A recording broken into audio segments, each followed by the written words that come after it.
All right, here we are at another episode of Flipping Houses for Rookies. Good morning, Bill. Here we are again, Pita. And good morning, all rookies, rookettes, Here you go. Semi-pros, pros. There you go. Stripes, wannabes. no stripes. Yeah. No clue, some clue. There you go. Episode number 253. How to use your real estate seller's motivation to close deals genuinely. How to use real estate sellers' motivation to close deals genuinely. The sole job of real estate entrepreneurs, Peter, is to find out what is needed and wanted from every seller, and then how that motivates the transaction. It's like, once you learn that, there's nothing else to learn. Okay? You make it sound easy. That seems to be the guru mantra. Mantra is like beating the drums, right? It's what they all say. That this seems to be the guru mantra that everyone says to do. But the question I pose to you today is, how do you do this? And if you don't know how, it could be like the cereal aisle in the grocery store to a 3-year-old. So much to choose from, it makes the process of embracing a decision very hard. Better question is, how do you create value for your seller almost instantly? I'm talking about the type of value that kicks out all the other players or offers, like they have some kind of disease. In this single podcast, you will learn how, give that to you again. In this single podcast, you will learn not only how to gain this skill, but how to keep the seller from being confused or getting confused and engaging with you on what you propose. In other words, goodbye ghosting. From sellers after your first conversation. Which, by the way, ghosting means that you talk to them one time, you agree to talk to them again, and they just disappear. They don't respond at all. They don't text back. They don't call you. Nothing. They just disappear. Right? You just don't know the rules of engagement until now. Just listen up, and you will get all of it right here today. Cool. I'm excited about this podcast. Yeah. All right, let me do some of my housekeeping stuff like I always have to do. So we record this podcast every Thursday morning, 9:30 a.m. When we do, we live stream it on Facebook and YouTube. If you would like to join us live and ask questions, you can go into Facebook or YouTube 9:30 Eastern Standard Time if you can. I know that people listen to us all over the world. If you can make it go right to be there, then I love the questions. There's a big screen in front of me. When you ask questions, I make sure that I answer them. Okay. Plus, all the other podcasts are there. There's a whole library of podcasts that we've done by video. If you prefer to watch us instead of listen to us, that would be a better place for you. Okay. Gee, Bill, why would anybody want to watch us? I know, Peter. A couple old guys talking about real estate. In any event, we also have put in your description of wherever you're listening to us or watching us, in the description is a link. That link used to be for free stuff. We used to give away a bunch of free stuff, 20-something free stuff things. We still give them away. You just need to go to flippinghouses4rookies.com, top right-hand side, hit free stuff, and you can still get them. But what's happened is the podcast is now, we've shortened it down from a 90-minute podcast down to about 45 minutes and soon to be probably less than that. So there might be times where you have questions. If you don't want to go to flippinghousesforrookies.com and click on the support ticket and send me a support ticket, you can click on the link in the description and actually do a one-on-one interview with me for free for 45 minutes. It's not a selling interview. I will talk about whatever you want to talk about. Of course, if you do want to ask about coaching or any one of my courses, I will gladly explain them, but that's not my intention. But to get that appointment, you're going to have to answer a few questions about the podcast because I want your opinion and feedback about what we do for the podcast. So I guess you could say you're paying for the free 45-minute intro because you have to answer some questions. Mm-hmm. So go ahead, click on that link, make an appointment with me. Once you finish the questions and hit submit, my calendar will show up and you can make an appointment. It is a Zoom call, so it doesn't matter where you are. We're going to do it on Zoom so we can see one another face to face and actually handle whatever you got going on, whatever questions you have, whatever strategy you need help with, anything like that. Okay? Mm-hmm. Good. Now that's out of the way. Oh, yeah, by the way, wherever you're listening to us or watching us, please subscribe so that you are part of our clan. You get on the Bill's Planet, and we can help you out. Okay? Okay, Pete. So I want to start off today's show by talking about reality TV and why it is so successful. Oh, that's good. That's good. It's a good angle. Why? Yeah.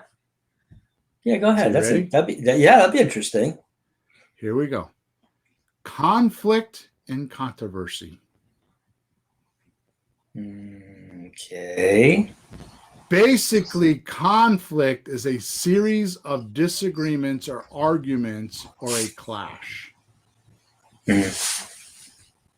And controversy is when conflict is prolonged. Especially publicly and heated. That's cool. Never thought of it that way. Controversy is the conflict that just keeps going and going and going. Yeah. Lovely. And in TV land, the law, and this is a law, conflict equals audience engagement. Mm-hmm. Realize this. TV is made from actors and actresses. Even if they're amateurs. Yeah, exactly right. So everything you watch on the tube is mocked up, fake, and is not real. It was pre-plotted, written, and edited to get your attention. Even the news does this. After all, they do have teleprompters, right? Yeah, and you can hear the same story on all the different channels all over the country, the same words, like exact. They're not even investigating or giving their opinions. They're just acting. Right. So let me give you two quick examples of this. Not that I have this written down, but I want to give you two examples. Mm-hmm. So I watch some reality TV show. You know, I'm a old hillbilly at heart. You know, I watch things like Swamp People, you know, where they catch the alligators. And one of my favorite shows, and I will tell you the reason why, one of my favorite shows on television, other than, you know, the Titans of America, you know, the history of how, you know, like Rockefeller and Ford and all that. I love that on the History Channel. Mm-hmm. But behind that is Airplane Repo guy. Oh, wait a minute. Airplane Repo. I think I missed that one. So so this is a series about guys that repossess millionaire toys that don't pay for them. Oh, God. So they repossess airplanes and helicopters and big yachts. That's hysterical. The reason my wife asked me why I like the show. I mean, I find it fascinating that they do this, but the reason why I like the show is because they don't hide the fact that there's a cameraman. So they'll be like, put your damn camera down and help me push this plane out. We got to get out of here. Come on. Yeah. Yeah.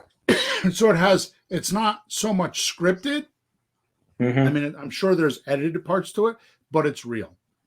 Well, I can't imagine somebody, millionaire or not, who's having somebody repossessed would calmly stand there while it's being yanked away and says, wait a minute, can you say that again? Exactly. He'd be screaming. He'd be Exactly. screaming, hell no, give me my plane. Now let's take an opposite syndrome, okay? Naked and afraid. Mm-hmm. Okay. So here you have these supposedly two people, a man and a woman, that are naked in the wilderness without food. Mm-hmm. What's the cameraman eating? They let him eat. Do you see what I'm saying? Yeah. So the cameraman has a camp and a fire and has all the necessities he needs or she needs. The person, the sound, because there's going to be a sound person, a light person, a camera person. What are they doing? Yeah. Okay, so it's not this like they're in the wilderness by themselves like they make you think. Mm-hmm. Okay, so that's my rendition. Off on a little tangent there, but okay. Now you get the idea, right? Yeah. Okay, good. So what makes television? In other words, what gets ratings? Conflict equals audience engagement. Any hit show has conflict. Yeah. Okay. Now today I want to talk about engaging an audience. And I'm talking about your seller and their posse. Because every seller has a posse.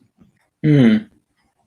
You know, their lawyer, their opinion leader, their brother-in-law. And by the way, the posse is just like Wild Wild West when somebody's going to go jump on their horse and go chase the bad guy. It's the barber, it's the butcher, the blacksmith. They're not good at chasing. They're not posse trained. They're just pissed off and they're trained at chasing the bad guy. Yeah. So your seller's posse is the same way. They're not trained. They're just there in the name of giving their opinion to help their friend or family member. Okay, so just realize there's always a posse with every seller, right? And they got opinions, don't they? Yeah, and they blow up deals. Okay, so now today I want to talk about engaging an audience, and I'm talking about your seller and their posse with a non-passive aggressive conflict like on TV. Mm-hmm. See, TV is very passive aggressive, but still get the same effect of engagements that the movie stars get. Okay. So here's the first point I would like to make. You want to set and control the narrative for the transaction quickly. So what is a narrative?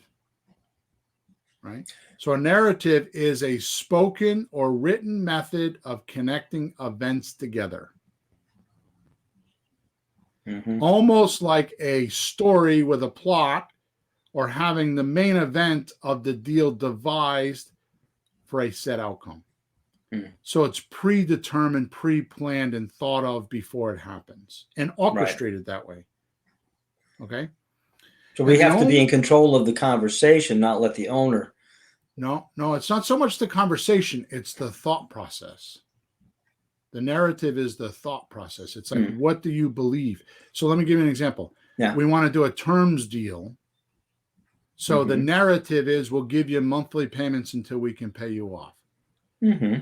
So the narrative of the entire conversation and the transaction and everything that's going to go on is going to be based on that plot. Right? So the price of the house, the monthly payments, and the term is all going to be devised around that narrative. Mm-hmm. That's what we're going to do. That's the story we're going to talk about. That's what we're going to keep coming back to. That's all the objections and stalls and resistance and all the feedback. And that's the story they need to tell their posse. It's the belief system we need in this transaction. Okay. Otherwise, we don't have a transaction. Yeah. Okay. Mm-hmm. So the narrative is the first point I want to make that we're talking about, and you want to set and control the narrative for the transaction quickly, which is why when we do our scripts and I say the opening call is when you figure out if they're willing to take monthly payments until you can pay them off or take a discount of some sort. You're going to follow one or two of the narratives. right? So if they say they want to take a discount, now you're going to go into what kind of a discount, and then we talk about cost to sell and all that kind of stuff, because we want to find out how much of a discount they're going to take. We're not talking about monthly payments anymore. The narrative is different. It's a different conversation. Right. It's a different story with a different plot and a different ending. Yeah. Right? Yep. Does that make sense? Sure does. And the only way you will stand out in your seller's mind is to establish and maintain your narrative, which should ideally include conflict. So the narrative needs conflict. Okay? And conflict will allow you to control the narrative and keep your seller curious. So let me explain.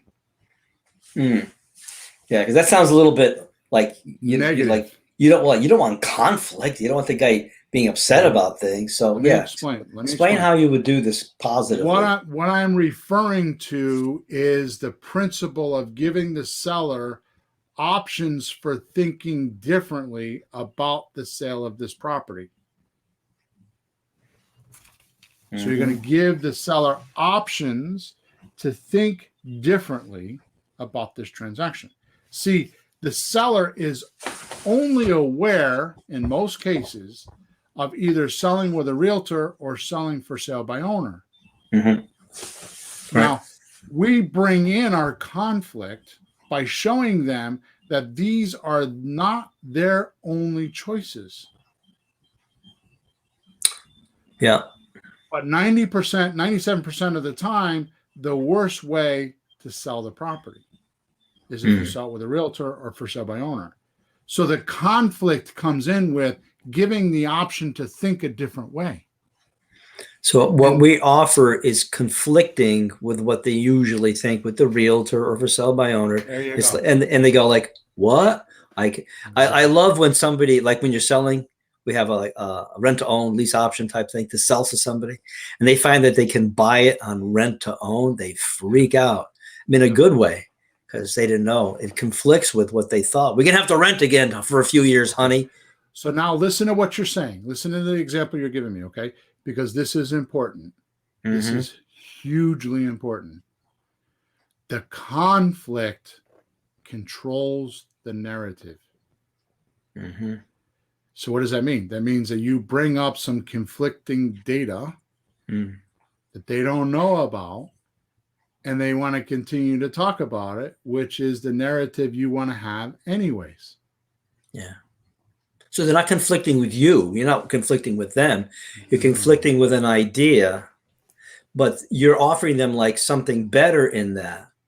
Like, wait a minute, that I could do this instead. Yeah, and it would be better. Now, and they don't believe it at first, or they never heard it at first. So it's like, wait a minute, you sure? So it takes a little time to get them like, no, really, I can give you more money if, and you don't have to worry about, really?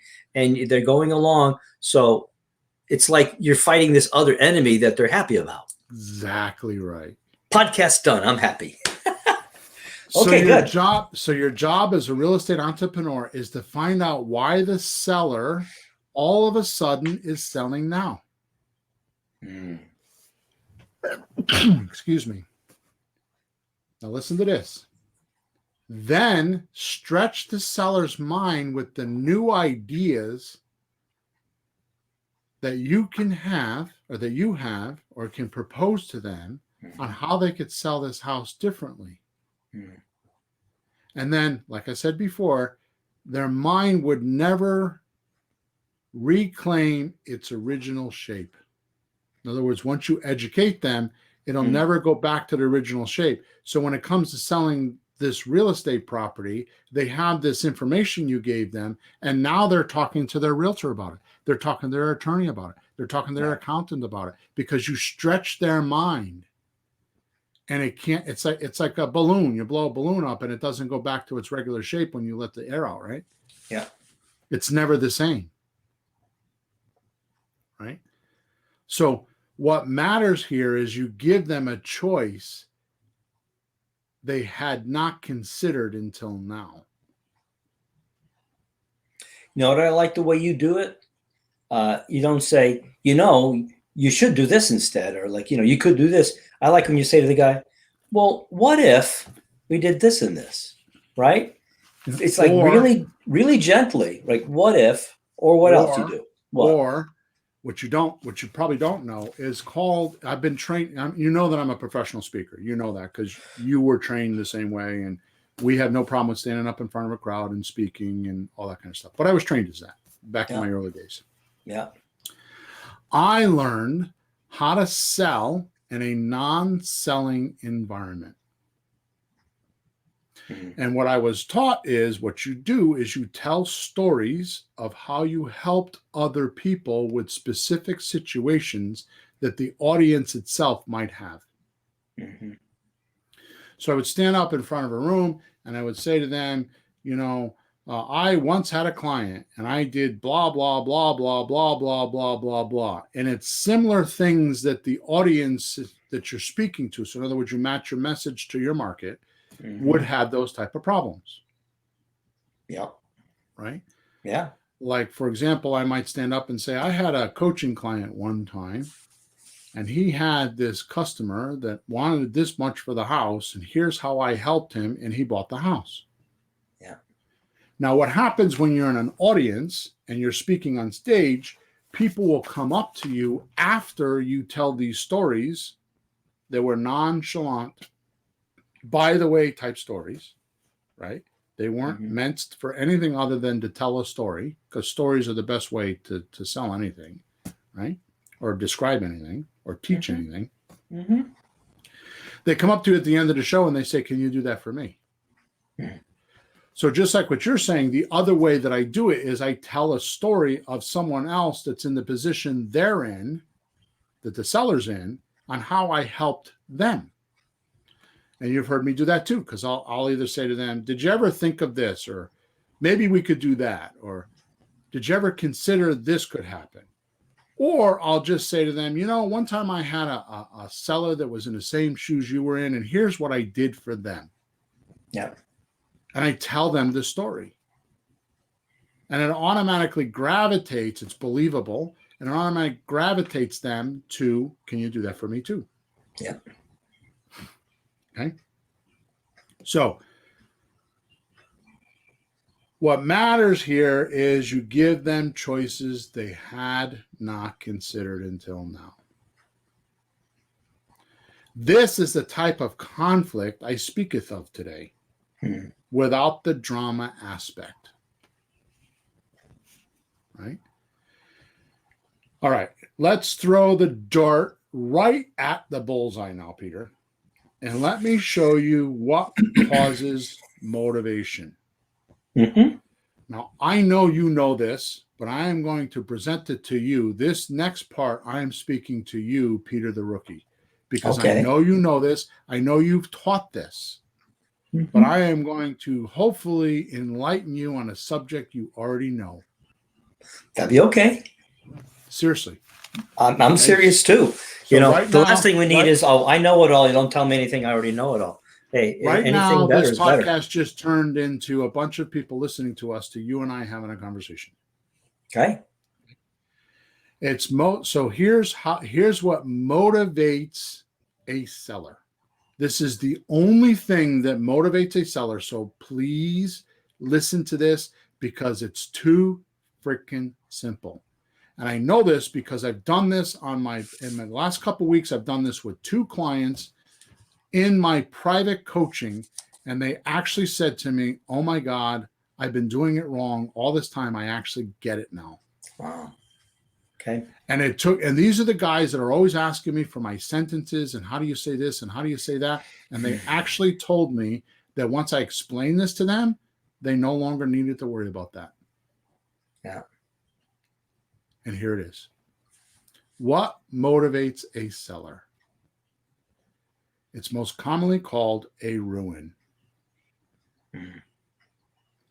Let's break this down so you completely understand and have full clarity, and will help you use this not very well known and used strategy. What is a ruin? It is when something, whether it's physical or mental, is reduced or is in a state of decay. It has the potential to collapse or actually disintegrate. So what is a ruin? It is when something, physical or mental, is reduced or is in a state of decay. It has the potential to collapse or actually disintegrate. It has the threat of loss and feels like destruction or is crashing in around the person, again, physically or mentally. Does that make sense? So that is a ruin. Yeah. I'm going to read it one more time because this is huge. When you get this, I don't care what kind of a salesman or negotiator, once you understand this one point and the next point I'm going to make about this, you will have the freedom to do this cleverly and quickly. Cool. With the right questions. Mm-hmm. So what is a ruin? It is when something physically or mentally is reduced or is in a state of decay. It has the potential to collapse or actually disintegrate.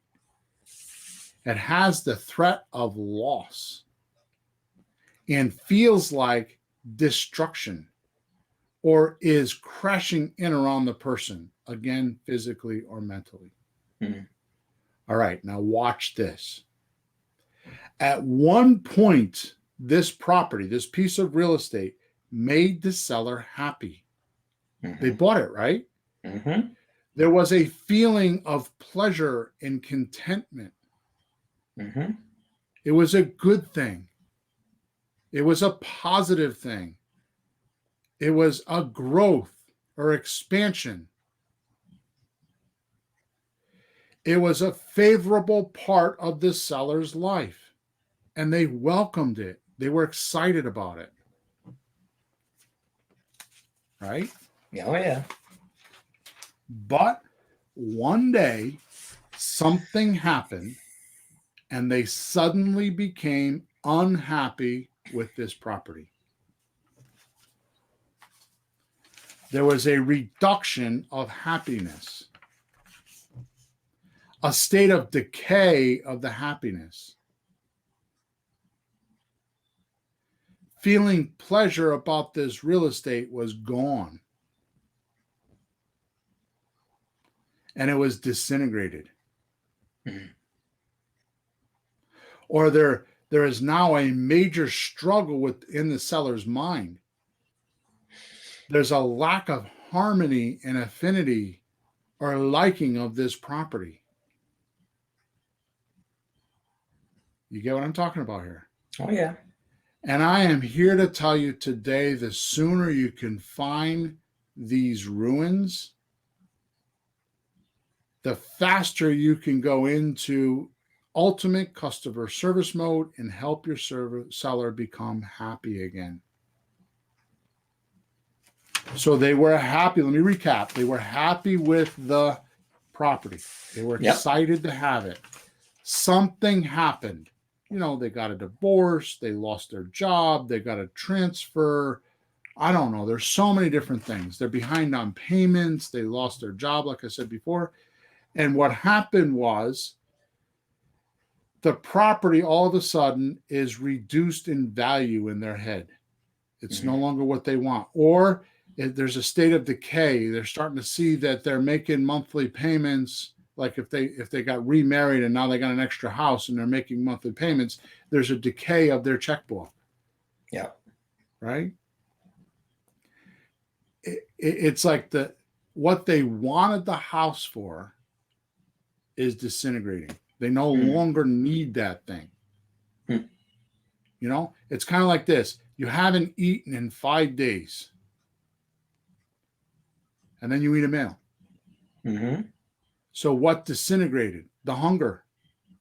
Right after you eat your meal, you're not thinking about your next meal, are you? Hope not. Yeah. You're like, I can go another 5 days now. Yeah. right? But you're happy that you got that meal. Sure. Now, if you go another day or two or three, that meal, the idea of that meal or the pleasure of that meal is starting to disintegrate because the hunger is taking over. Mm-hmm. Right? That's a ruin. Sure. Right? So the threat of loss is there, and it feels like destruction.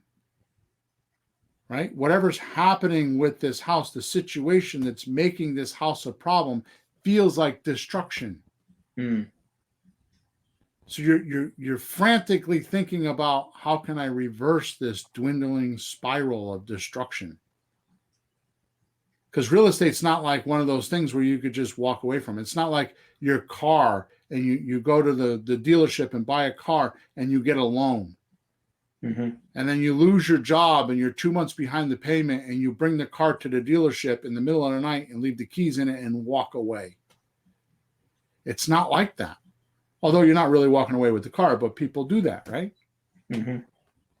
A house is not that way. Although you can walk away, but the ramifications of that house and the next 2 years of your life are going to be pure hell.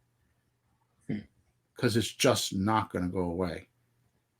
Right? It reminds me of the physical, just physics alone and physical universe.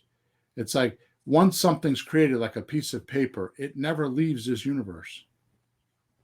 Like, you could burn it, but then you have ashes. Yep. You could bury the ashes, but there's still ashes. Mm-hmm. And they never go away. It doesn't disappear. So once you create the piece of paper, it never leaves. Mm-hmm. Houses and transactions are like that. Once you create them, they never leave. So here this person has decided that they don't want it, or it's too much pressure for them, or you pick out which one you want. And it becomes this taunting task in their mind of how they can get relief. Yeah. Now I want to venture a little bit into the positive side of this, because we have what we talk about all the time is need and greed. So I'm talking about they need to sell. This is a relief method that I'm talking about, where they ruin. Mm-hmm. Okay. I will tell you, greed is the same way. They want the equity. So what most people consider their equity, which by the way is profit. By the way, most people don't know how much profit they have, because they really don't know how much their expenses are, because they don't know how to calculate the cost to sell. Mm. So most people think that they have a $30,000 profit. They owe $170,000 and the house is worth $200,000, and they think, oh, well, I'll just pay the realtor the 5% and that's my only cost. It's not that way. So usually the first 12 or 15% of their profit is not theirs if they sell conventionally. But they don't know that until after they've signed a contract and they've done all the legal stuff and they can't really back out now. Mm-hmm. They find out weeks before closing how much money they're really going to make because they don't ask soon enough. Because they don't know to ask. They don't know what they don't know, right? Yeah, yeah. So greed is this. I've had this house for 10 years and I've been making a mortgage. It's got a savings account in there because I have equity. So I have this savings account of 30 grand. So I need to go do something with that money. And I think I'm going to make 20 grand. Mm-hmm. That's where the ruin is. The ruin is with what they're going to do with the money. Right. That makes sense. And they're coming up with an unusual solution of selling the house to handle that ruin. Mm. Like, I got to pay for my daughter's college, or, we want to buy a new house, a bigger house, or, there's so many different things. That is the devastation. That is the thing that they're trying to solve. And you need to figure out what that is before you could actually get them in communication with you and keep them going, right? I don't think I ever got that very clear from you before, because you're always talking about the guy who needs to sell the house. And the greed guy always just seems like, he just wants money. But as you're pointing out, like, he needs it for something. I'm like, if you remember a few years ago, I was talking to him. She needed $30,000 for the husband's surgery. He was very ill. Right. So it wasn't just, for for shits and giggles, she needed the money. So I'm going to make a very profound statement here, but I don't want to elaborate on it. So is the ruin in the deal or outside of the deal? Outside? So in need, it's in the deal because the house is in the way and they're trying to relieve themselves of it. In greed, it's outside of the deal. Something they need the money to do outside. Something outside of the deal. Okay, it's a good way to put it. Yeah, and that's how we need to figure out which one it is. That's why we do need and greed. Right now, I would like to bring up this point. This is my total, absolute, positive, over the rampart, stable datum. And if you think I'm good at what I do, this is the reason why. I figure out what their ruin is quickly. And when the deal starts to go sideways, I talk about the ruin again. And I reel them back in. So if we don't do this transaction, how are you going to handle Susie's college education? So if you don't accept my offer, how are you going to handle the 4 payments you're behind? And it reels them back in. Or they tell you what their plan B is because they manufactured a plan B in their head and at least give you the opportunity to match or beat plan B. So when I exhaust the deal, I'm confident that I just don't want that deal. Because I've figured out the ruin, all the things we just talked about now, and I use it to reel them back in when they start drifting away. By the way, if you're talking, if I'm talking to you, Peter, and we're talking about your problem and helping you solve your problem, are you going to ghost me? Not if I think you really can help me. Hell no. Because here's what happens. I'm adding value to you by helping you open your mind, stretch your mind out with choices of how you could solve this problem. Yeah. I'm expanding your mind, like I was talking about before, with different choices or options that you may not have thought of. Right? And I'm bringing viable, plausible, real solutions that could possibly help you with your ruin. It's called bringing to understanding how to fix it. So you bring them to some sort of an understanding that something could be done about it. Yeah. And what it does, now think about this, what it does is when you have a ruin or something that is devastating you, you tend to have a scarcity mentality. You only have 1 or 2 possible solutions. And you're trapped within your own mind because you're not able to see the other choices. Right? So I know that we've talked about this so many times before. You know, it's like when I have a problem, I do how many solutions can I come up with? When I get to 8, 9, 10, and 11, I got really creative, and those are the best solutions because often the first solution is not the right solution. Yeah, it's probably some easy way out. Yeah. Like I'll just borrow money, or I'll just quit, or I'll just, just the easy way out. The first thing that comes to mind. And never really taking in consideration. Everything okay? I got a mouse. Oh, okay. I've never seen them. Sorry, a mouse came through. Okay. So you never take in consideration the ripple effect. So you throw a pebble in the pond and it creates a ripple. You're not on the other side of the pond to see how that ripple is affecting the other side of the pond. Right?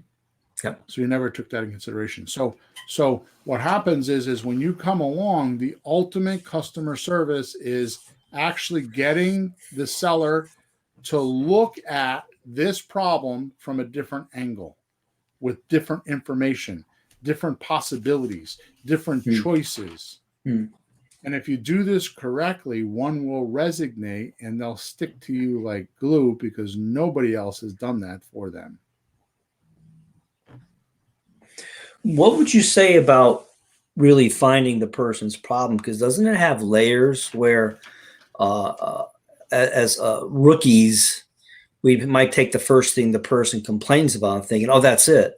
But it could have layers where So you that's a really very have to good get point. down You to. just asked a whole bunch of questions. So number one, you have to figure out, are they just complaining or making a comment, or is it really a ruin? Right? Like, I don't want to live here anymore. I'm paying too much taxes. Well, is it a problem with the taxes, or is it a problem with he can't afford the taxes? Right? So you have to figure that out. And, and I'm trying not to be complex about it, because it's really not this complex. And there was a second part to your question that you were asking. That just like the layers. Because, So here's how you know that it's not superficial. They keep talking about it. Right? So if you say to them, oh, well, it's taxes, and then all of a sudden they give you another objection. Well, it's not really a taxes. It's really because, I'm getting transferred. And they keep bouncing around. If they keep changing what the thing is, it can't be it till you get the real one that doesn't. Okay, that makes sense. I've heard that before. I just have to remember to keep all the ducks in a row here. So here's my point.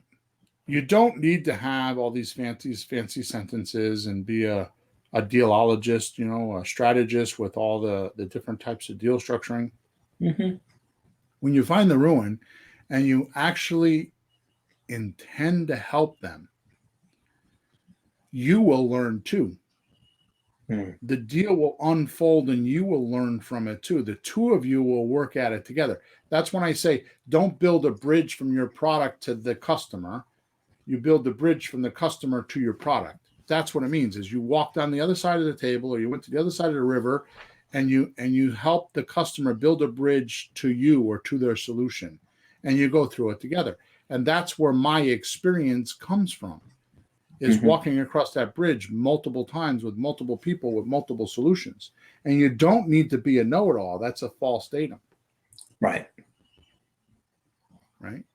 I mean, the last thing I'm going to say, and then we're going to end off, is I want you to know that I started this podcast off and then rewrote it, because I wrote it out of I was going to write it out of anger, because I was pissed off like a mother effer.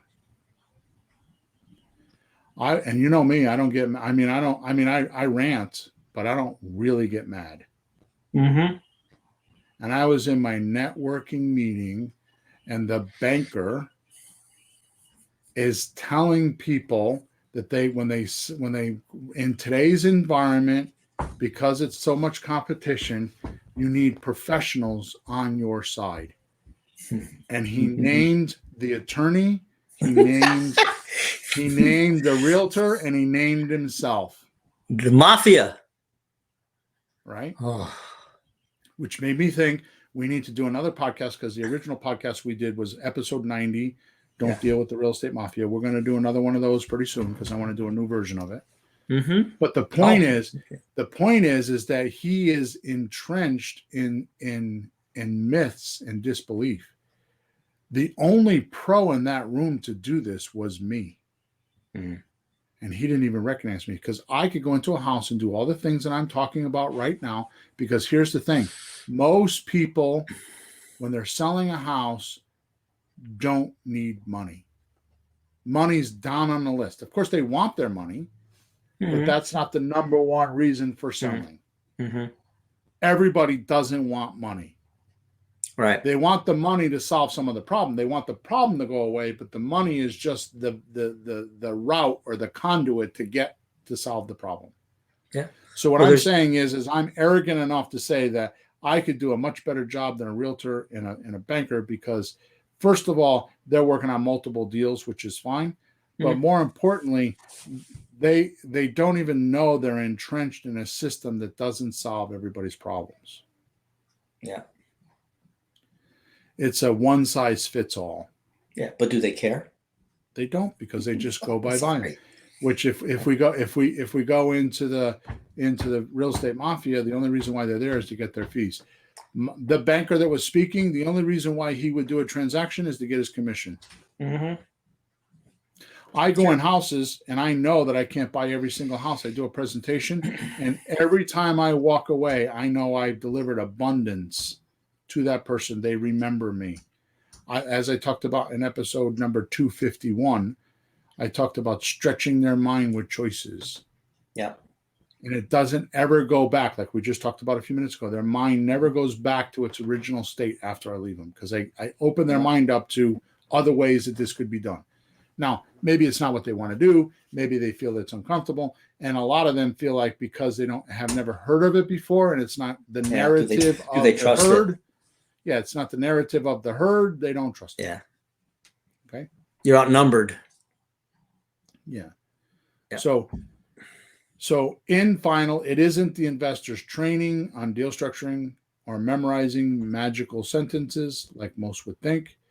It is knowing how to find the ruin and then pose the exact solution with a desired narrative and specific result for the seller. And that's the magic of creative real estate investing. Nice one. Please give us a review. Go to Flipping Houses for Rookies and click on testimonial.